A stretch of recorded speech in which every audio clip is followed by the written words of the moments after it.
Light snow still set to move in overnight, but I've got an update to those snow totals.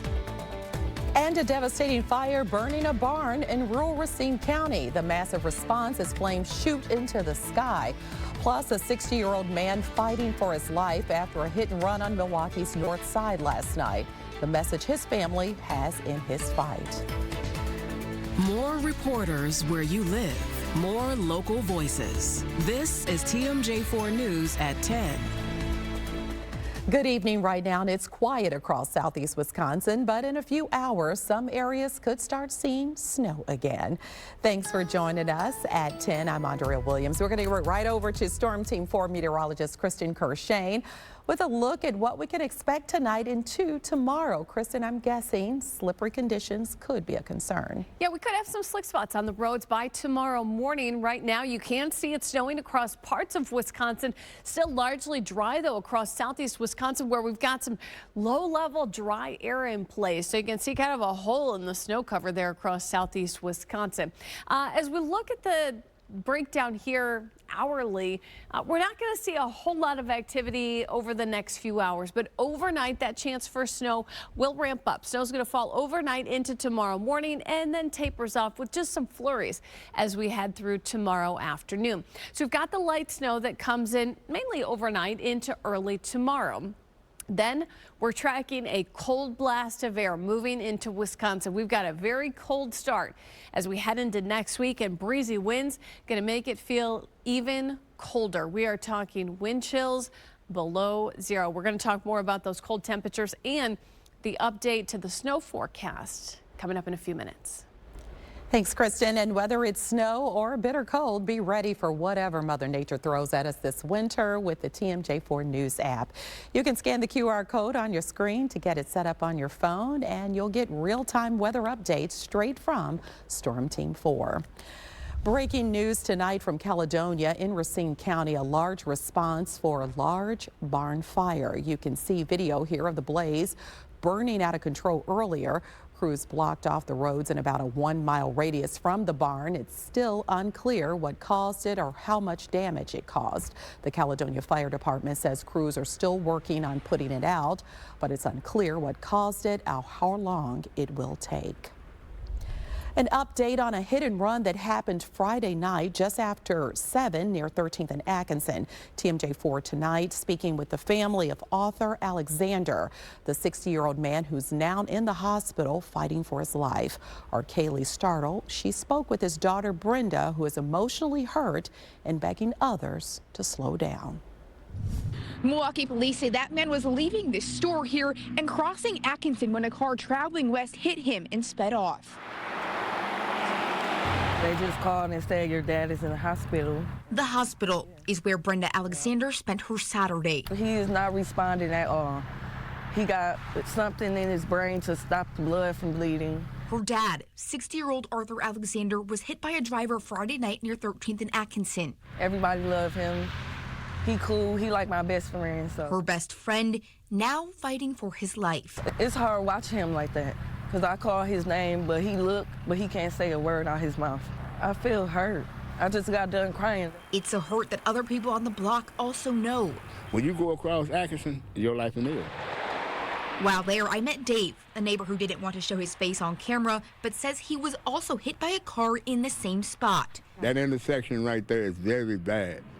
I got hit on the 25th of December 2020. Over the past 5 years, 11 pedestrians were injured between 12th and 14th on Atkinson, according to Wisconsin community maps. 2 other people were killed. A lot of people lose their lives right there on that street. You know, the only thing I wish, put up more patrol or at least put a speed bump or more, stop sign or something like that. Through her hurt, Brenda is now asking for accountability from police and everyone who gets behind the wheel. Making sure everybody has license and driving the speed limit. It needs to be more police outside. I want people to know that they need to slow down and do the speed limit on this street.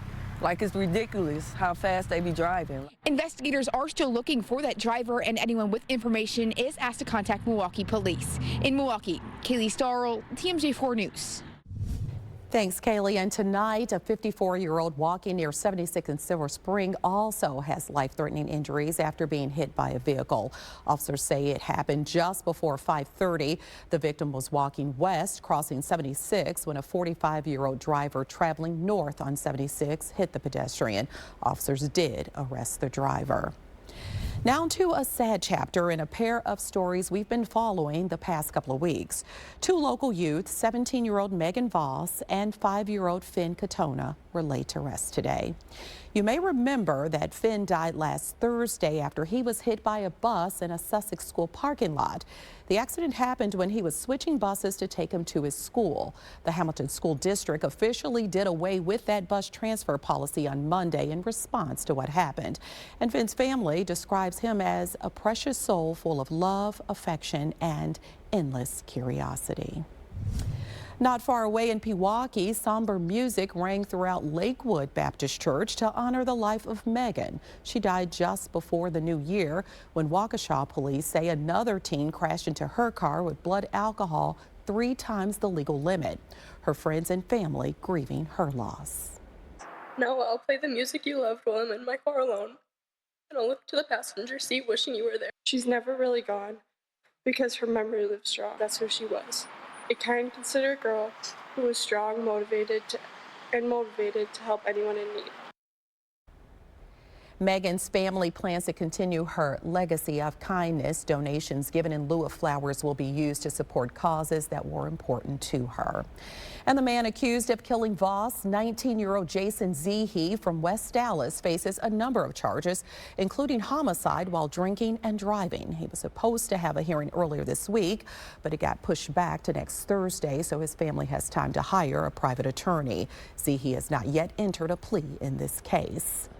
An update in the search for a new Milwaukee public school superintendent. The school board met earlier in closed session to discuss its candidate pool, and there are now more than 40 applicants. That's 10 more since the board reopened the application window a month ago.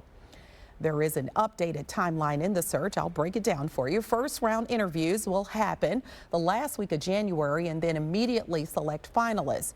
Those finalists will spend 2 days with the district on February 6th and 7th, then meet with officials and have finalist interviews with the board.